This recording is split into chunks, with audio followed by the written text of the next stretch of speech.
I will start now my presentation. Okay, so first of all, I will briefly introduce why we study the membrane, the biophysics of membranes, in particularly in yeast. I've been for a long time interested in understanding the organization of biological membranes, which are highly complex. They are composed of hundreds or thousands of lipids and proteins. And the question of why evolution led to such a large diversity of molecules is still open, and it's one of the most interesting ones in biomembrane research. So, of course, we want to answer that question, but we cannot go get the final answer immediately. So, yeast, Saccharomyces cerevisiae, is a very good organism to tackle this complexity, because being a eukaryotic organism, it shares many similarities, for example, with human cells, but still is a unicellular organism, and it's much simpler. It has much much smaller diversity of lipids in the membrane. In addition, it is we can handle it in the lab much more easily, of course, and we have an available mutants library, which is very useful because we can choose a yeast strain with a specific gene deleted, and we can just buy this strain and get it in the same week. And as you will see, it is a very useful resource. Moreover, yeast is a fungus, and fungal drug resistance is becoming an issue in. Rodrigo, sorry, your slides are not on. I don't know if you're aware. I know. Ah, okay. Okay, I didn't know if it was an introduction without any. It was supposed to have slides, yes. Okay. I forgot to share the screen. Okay. I forgot to share the. Well, it was. The screen. Okay. So this is what was supposed to be on.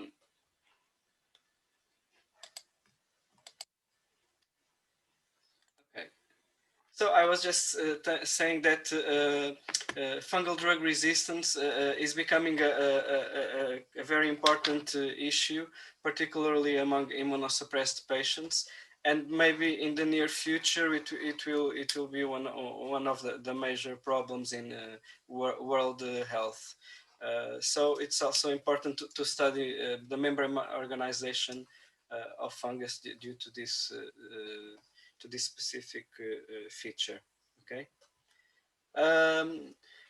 One of the most important questions that I am interested in understanding in biological membranes is the relation between lipid and protein organization. And this is really one of the crucial fundamental questions that remain, because lipids can segregate into different domains, and proteins are not evenly distributed. They are related, but the mechanisms behind this relation are still poorly understood, and they will allow us to understand much better the functioning of biological membranes. The yeast membrane is particularly useful to address this subject, which will be the last topic in this presentation if I don't exceed the time, because the membrane of yeast, unlike, for example, the membranes of human cells, are organized into compartments with specific, which are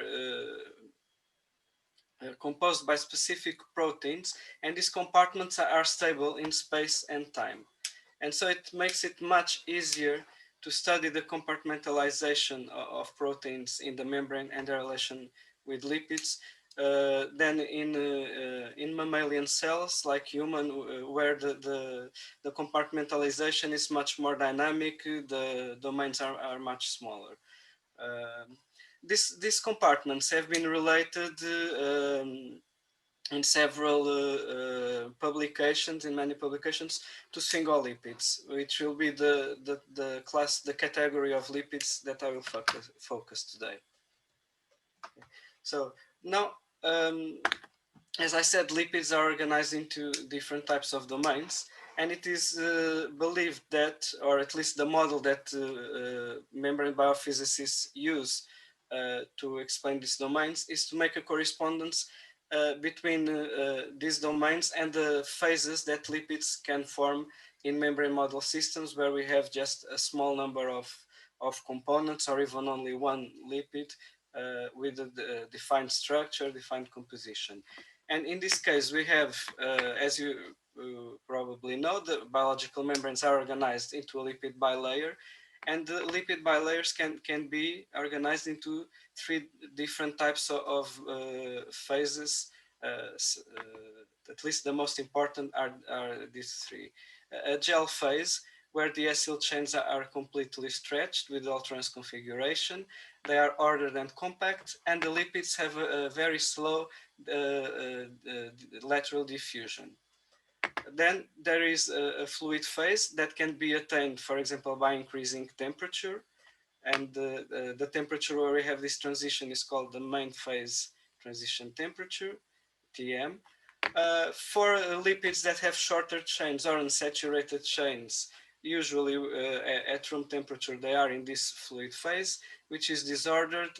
The molecules diffuse very fast.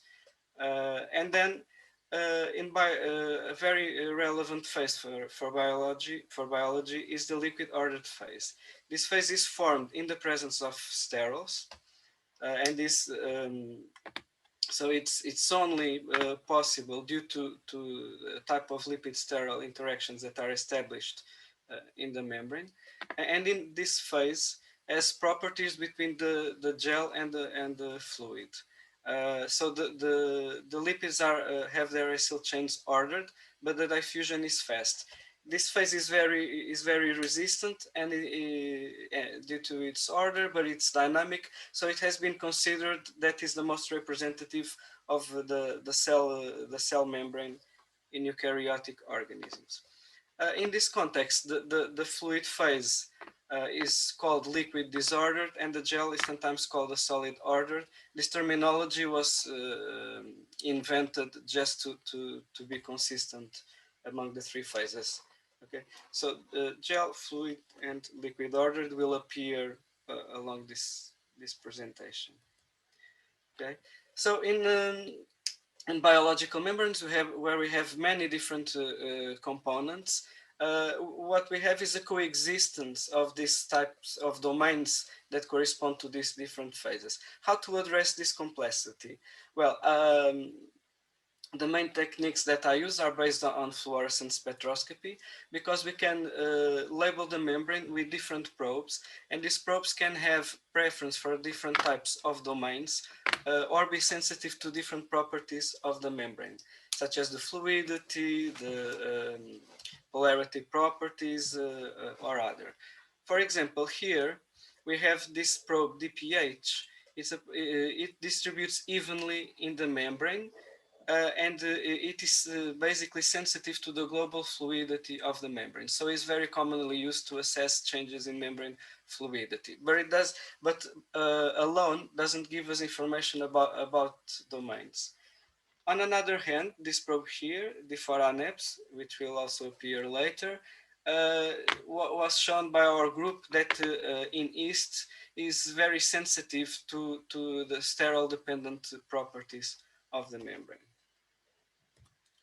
Finally, one of the most important probes for us is transperinaric acid, which is a fatty acid with the 18 carbon chain, and it has 4 trans unsaturations that are conjugated.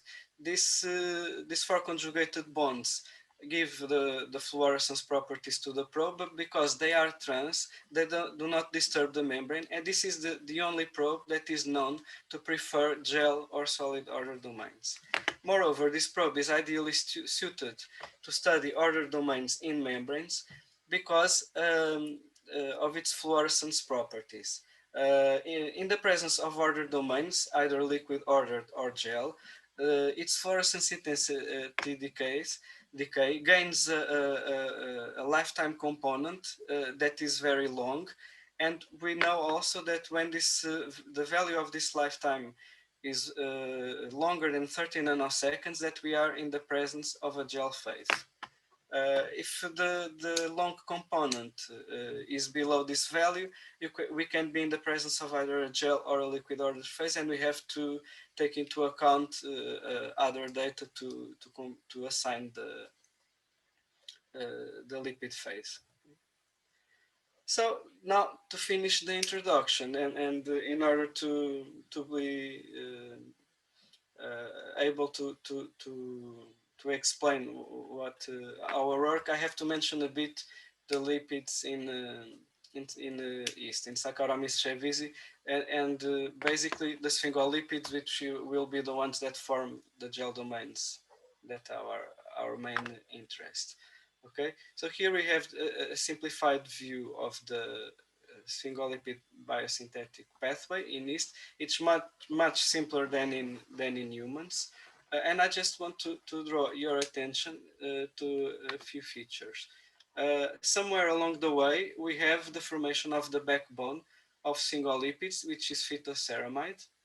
Okay, and this phytoceramide is hydroxylated um, to give a phytoceramide with an hydroxylated fatty acid. And this hydroxylation is a major difference between fungal and human sphingolipids. And then we have several other steps for the synthesis of the three main classes of sphingolipids in yeast: inositol phosphoryl ceramide, and then monosylated derivative, and monosylated with two inositol phosphate groups. Okay, so this is just so that you already have some idea of what these lipids are when they appear later.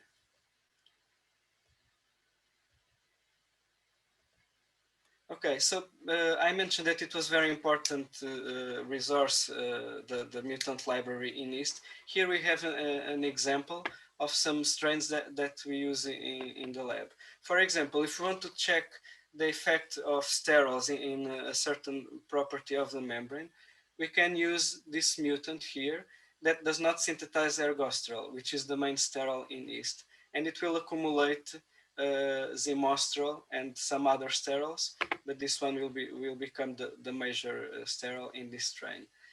If we want to check, for example, the effect of changing sphingolipid structure, we can use a mutant that does not introduce this hydroxylation in the phytoceramide, in the fatty acid chain of sphingolipids that I mentioned in the previous slide. So you can see that this is a very useful approach. Okay, so now how did we find these gel domains in yeast, and how did we find that they were sphingolipid, rich in sphingolipids and all this? So we labeled the yeast membranes with the probe transperinaric acid, and we measured the fluorescence intensity decay. Okay, this decay is described by a multi-exponential function. And as I mentioned before, the long component reflects the properties of ordered domains. The lifetime of the long component is related to the hydrophobic packing, and the normalized pre-exponential or amplitude is related to their abundance. Okay. So when we first labeled yeast with this probe, we had okay, so let's skip this one. We had a very surprising result because we had a lifetime that was longer than 40 nanoseconds. Okay, and in all studies that were made before in cells or in membranes isolated from cells, this had never happened. Okay, so this indicated that we had very ordered and compact, probably gel domains, which were not considered possible to exist in growing cells at the time. So we did a huge number of studies to confirm that these in fact were gel domains that were present in the plasma membrane, where its abundance was much larger than in the whole cells. Okay, so and after a long three-year work, we finally could demonstrate that there was a new type of membrane domains that were gel phase and were sphingolipid enriched and were mainly located in the plasma membrane in yeast. Okay. Later, we also found that we had this type of sphingolipid enriched domains in another species of fungus, Neurospora crassa, and another group already found this type of domains in Cryptococcus neoformans. So it seems that they are a general feature of fungal membranes and that differentiates them from the membranes of our cells. So we believe that this can be very promising to develop therapies for fighting fungal infections in the future. Okay, so one of the questions we wanted to answer, why these domains exist in yeast and not in mammalian cells. Okay, so to try to understand this, we went to look in more detail to the different in structure between the sphingolipids in fungus and in the mammalian cells. So as I mentioned before, sphingolipids in yeast have an inositol-based head group, whereas in mammalian cells they have a choline-based head group or other head groups that are not inositol-based. In addition, sphingolipids in fungi have a very long acyl chain with 26 carbons. In yeast, in Neurospora crassa, it has 24 carbons. And in mammalian cells, it can have between 16 and 24 carbons. So it's much more variable. One of the main differences is the hydroxylation degree in sphingolipids. In fungus, they have an extra hydroxyl group in the sphingoid base. That's why it's called phytoceramide, because this is phytosphingosine instead of sphingosine. And they have an additional hydroxyl group also in the fatty acid. There are also some structural features that are different in the main sterols in yeast and in humans. Maybe I will have time to address a bit this. I'm not sure. Okay, now we will focus on these differences here. Okay, so to better understand the mechanism behind the gel domain formation, we gave a step back and we went to the more simple systems, the membrane model systems, where we used selected lipids that could somehow mimic the properties of the yeast membranes. So it shows POPC. POPC is just a general glycerophospholipid that exists both in our membranes and in the yeast membranes. And then we used phytoceramide, which is the backbone of the complex sphingolipids in yeast and has an additional hydroxyl group, and as I mentioned before. Also, then we, in the later step, included ergosterol in the mixtures. Okay, so in the first experiments, we already knew by analyzing these membrane model systems with transperinaric acid that ergosterol is unable to induce the very long lifetime component, but phytoceramide is. So this already gave us an idea that the gel domains were due to the sphingolipid backbone and not to the sterols. Later, we have also made a very long work to determine the complete phase diagram for POPC phytoceramide mixtures. I will not show the work behind this phase diagram because it's too long. I will just say our main conclusion was that phytoceramide is able to form stoichiometric complexes with the glycerophospholipid, POPC, at two specific molar proportions, 3:1 and 1:2, we also showed that these stoichiometric complexes are probably due to the additional hydroxyl group in phytoceramide, because when we use the mammalian sphingolipid backbone that we previously characterized, we don't see these stoichiometric complexes, and they explain the stability of gel domains in the yeast plasma membrane and why we don't see them in the mammalian cells. I just here I just show some of the data that we used for the phase diagram, because I just wanted you to have the notion that in addition to the fluorescence spectroscopy with different probes, we had to use other techniques like atomic force microscopy and X-ray scattering. Okay, so this is just an illustration. Uh, One of the most important things that we found when studying these simple POPC phytoceramide mixtures was when we went to compare the properties of this of the complex 3-to-1 with the properties of cell membranes, of living cell membranes, we found using the probe DPH that reflects the fluidity of the membrane that we had very similar values. And also when we compared the long lifetime component of transpyranuric acid, we also had very similar values. So it seems that this simple two-component mixture is able to mimic much more complex type of domains that are present in living cells. Another interesting feature that we found is that the properties in our liposomes were closer to this SCS7 mutant than to the wild type cells. In this SCS7 mutant, as I told before, we do not have an hydroxylation in the fatty acid of the sphingolipid. But the phytoceramide that we used in our model systems has the hydroxylation in the sphingolipid base, but does not have the hydroxylation in the acyl chain. So the backbone is actually of our model systems is actually much more similar to the one in these cells, where we have also a much better matching of the biophysical properties. Okay, so this result confirmed that we could mimic the sphingolipid domains in yeast using the sphingolipid backbone, and it also confirmed the importance of the sphingolipid hydroxylation pattern.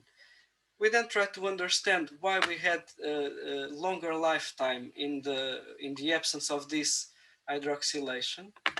And we went to the literature and we saw that there were some studies comparing the transition temperature of sphingolipids with different hydroxylation patterns. And the result is that when we have one additional hydroxyl group, like in this case, we have an increase in the transition temperature. But then when we have both hydroxyl groups in the fatty acid and in the sphingolipid base, then we have a decrease again in the transition temperature in relation to the sphingolipid without any of these two hydroxylations, which also matches this result. Finally, this taking all this data together, where we have cells with higher, lower membrane fluidity and a higher rigidity of the gel domains, but not with the change in their abundance, which I have not shown.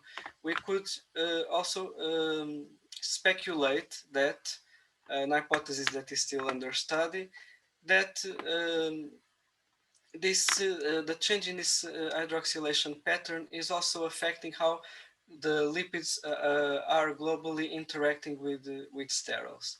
And then that's why we have also a change in the global membrane fluidity. But this is still work in progress, and actually it is related to the SEC of Joaquim Marques. Okay, so now we had the following question was, well, we see that we have changes in the properties of sphingolipid enriched domains and the global properties of the membrane. But do sterols play any role here? And why it was important to answer this question? because many of the antifungal drugs that are currently used, they target sterols and not sphingolipids. Or at least it is thought that they target sterols. Or in order to understand sterile related properties, we could not use DPH because it reflects global properties, nor transperinaric acid because it labels gel domains. If in our cells, for example, where we don't have gel domains, we can use transperinaric acid to study cholesterol related properties, but not here. So we had to find another probe. This slide here, I will skip very quickly. It's just basically the study where we had to characterize a probe um, to to address ergosterol enriched domains because there was no tool available at the time, and with the additional complication of having gel domains, we had to really to make this work completely from scratch. But fortunately, we found a probe that can label ergosterol enriched domains and is sensitive to the levels and structure of sterols. And also it has a fluorescence lifetime that reflects sterol dependent properties in the membrane, which was very useful for us. We made first a study in membrane model systems where we could control precisely the structure of the lipids and their molar ratios. Oops, sorry. But then, to confirm if we could really use this probe to study sterol-related properties, we had to make the proof of concept in living cells. And to do this, we use the following approach. We chose 3 different types of cells with different sterile compositions.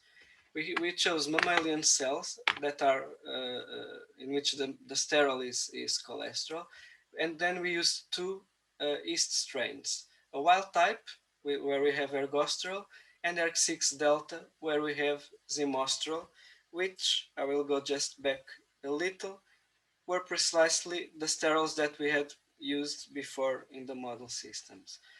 Okay, so in this case, we used fluorescence lifetime imaging microscopy so that we could separate the contribution of the plasma membrane from the inner membranes, because it is known from cell biology that sterols are especially abundant in the plasma membrane. And here we can see that the histogram of lifetimes is shifted to longer values. Okay, so the mean value of these histograms here found in living cells is in excellent agreement with the value that we found in membrane model systems. Okay, so only after this validation we can safely use the probe to assess the properties of sterile enriched domains. Here on the right side, we have the image, but instead of using the mean fluorescence lifetime, we use the specific fluorescence lifetime component, because we observed that this component was more sensitive to the type of sterol. And here we can have a much better separation, especially among the 2 yeast strains. Whereas in the mean lifetime, the difference was not clear enough to have a good separation. Here we could find that the probe really distinguished the sterol in the membrane. So now, but what we were interesting to see is if we change sphingolipid structure, do we also change the sterol enriched domains or sterol related properties?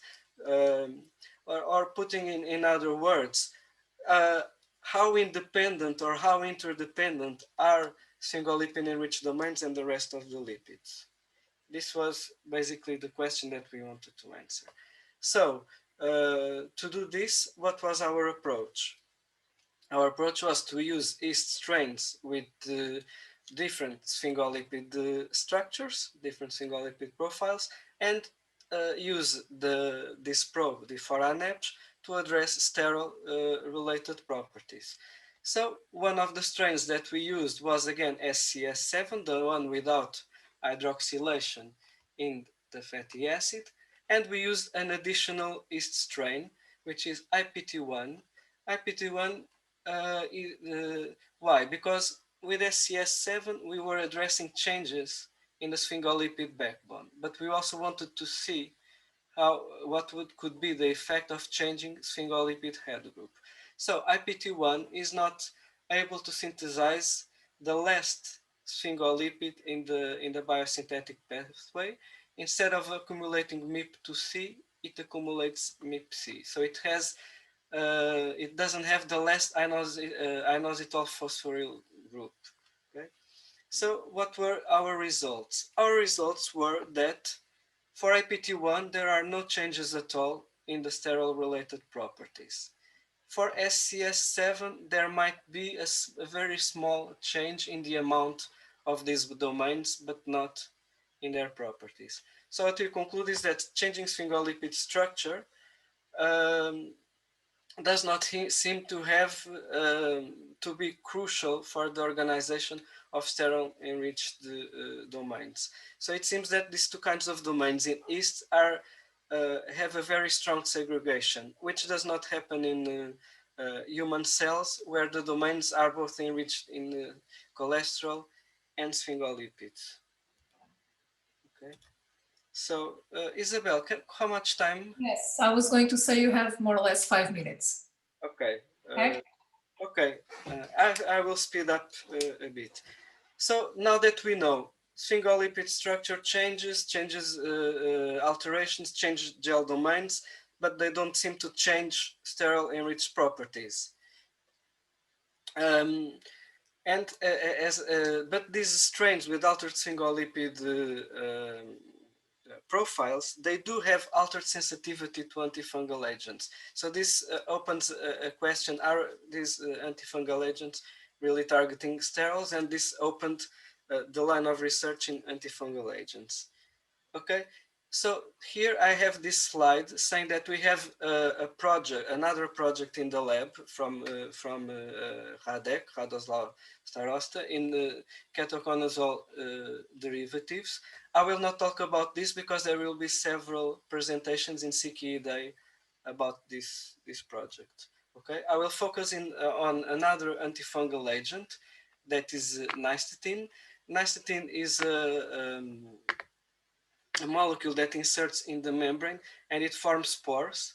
And by permeabilizing the fungal cell membrane, it kills the fungal cells. Okay, it is believed that to form these spores, it has to make some kind of oligomeric complexes with plasma membrane sterols. Okay, so the first thing that we try to answer is, can nystatin interact with gel phase lipids? And for this purpose, we use two different mixtures where model systems, again, where we can have here, you can see by AFM, that we have gel fluid phase coexistence, we have gel domains, okay? And we address the effect of nystatin. So we studied these two different mixtures using a mammalian sphingolipid and then just a model synthetic phospholipid. Using nystatin intrinsic fluorescence, we can see that it interacts with gel domains. Here we have increase in gel fraction. And also that this interaction is dependent on the type of gel forming lipid. Moreover, we could see that nystatin is able to form pores in membranes where we have gel domains, and we don't need sterols in order for the antifungal agent to be active. So this was completely against at the time the dogma for the action of this type of molecules. But now we were interested in making a link between this result and our previous studies. So we wanted to see if nystatin could have some preferential interaction with the fungal sphingolipid backbone when compared to the mammalian sphingolipid backbone. And this could explain why it is active against fungal cells and not mammalian cells. When we used the first model systems, we are able to obtain the partition coefficient of nystatin to the membrane. However, when we use ceramide and phytoceramide, we cannot obtain partition coefficients because we cannot increase the lipid concentration too much. Otherwise, because these lipids are very poorly hydrated, we start to have crystals. We don't have just lipid bilayers in the system anymore. So we devised a different strategy. We compared the ratio of intensities and the ratio of amplitude-weighted mean fluorescence lifetimes for the systems with sphingolipid with the system without sphingolipid. And why this can tell us about the preference of the antifungal agent for a certain system. Because when we have the nystatin in water is practically non-fluorescent. Okay? So when we have nystatin incorporating in the membrane, we have an increase in the fluorescence intensity. However, we also have a characteristic fluorescence lifetime of nystatin in the membrane, but this does not depend on the fraction of nystatin in water and in the membrane, because in the water the molecule does not fluoresce.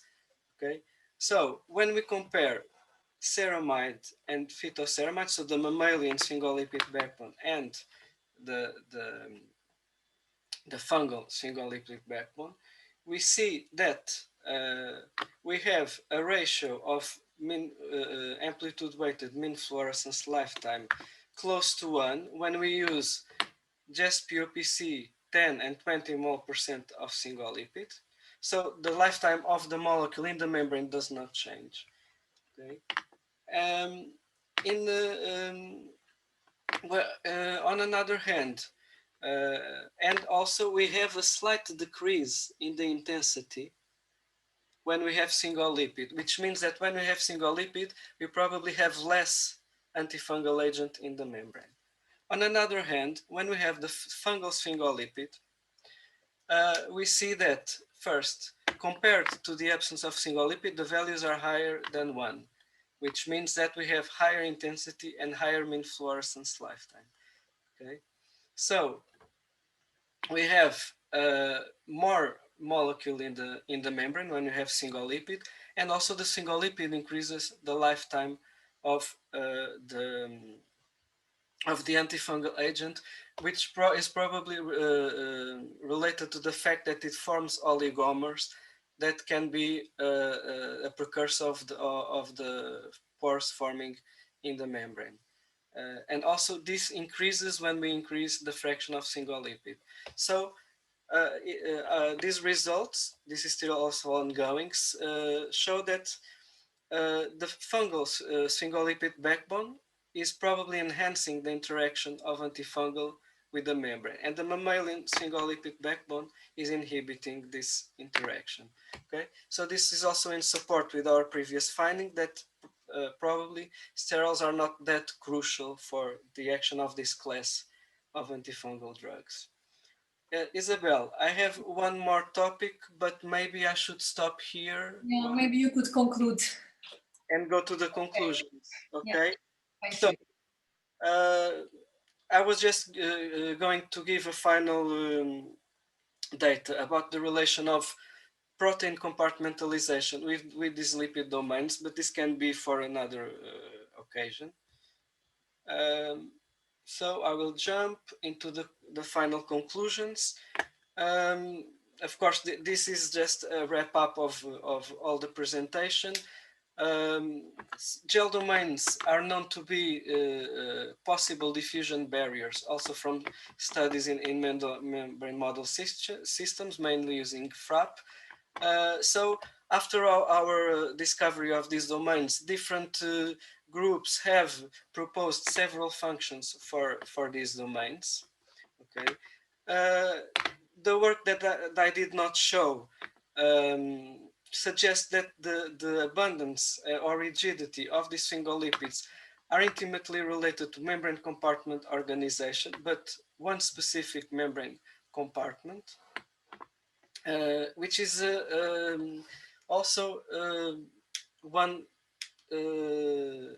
case, one of the few cases where we can clearly relate a compartmentalization of a specific membrane protein with a specific type of lipid domains. I think that I could convince you that the hydroxylation levels in the sphingolipids of yeast and fungi have a crucial role in this, in all this organization and in differentiating fungal and mammalian membranes. We also think that gel domains can be targets for poly and antimycotic antifungal compounds, and also work that I did not show from our group and also from other groups that are interested in this subject show that these single lipid enriched domains are probably involved in several physiological responses related to energy and balance and other types of stress. So, as a final conclusion, the work in our past 10 years have helped to establish that there are gel domains in growing cells with physiological significance for fungi and that can be used as targets for antifungal therapy. Okay, so I want to thank all the people involved in this work. Many people were in the group, students that are not here because they already are in other places. I just want to draw your attention that, oh, sorry, that the work involved several groups of SICI at Ciências, and also more recently a collaboration with SICI at IST, and also the funding for this project. Thank you for your attention. Thank you very much, Rodrigo. And the paper is now open for discussion.